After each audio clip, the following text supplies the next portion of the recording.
Hello, আসসালামু আলাইকুম guys. চলে আসলাম আর একটি নতুন ভিডিও নিয়ে। আজকে ভিডিওতে দেখাবো আমি কীভাবে বিটপে অ্যাপ থেকে ইনকাম করে সেখান থেকে 1100 টাকা উইথড্র করেছি। সো এটা করার জন্য প্রথমে আপনার এই বিটপে অ্যাপের অ্যাকাউন্টে লগ ইন করা লাগবে। এরপর আপনার চলে যেতে হবে মেনু বাটনে। এরপর যাওয়ার পর এখান থেকে চলে যাবেন পে আউটে। পে আউটে আসার পর এখান থেকে আপনি বিকাশ বা নগদ যেটাতে নেবেন, আমি বিকাশে নেব। এরপর এখান থেকে আমি কারেন্সির উপর বিডিটি ডিপোজিট ব্যালেন্স থেকে না নিয়ে আমি ইন্টারেস্ট ব্যালেন্স থেকে নেব। এখান থেকে 1100 টাকা উইথড্র। এরপর এখানে নাম্বারটা দিয়ে দেব।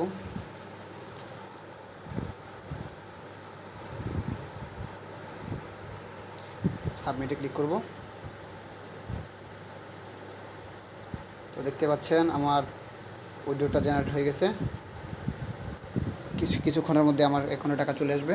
সো আপনারা যদি ইনকাম করতে চান তাহলে বিটপে অ্যাপে অ্যাকাউন্ট করে সেখান থেকে ইনকাম করতে পারবেন। ধন্যবাদ।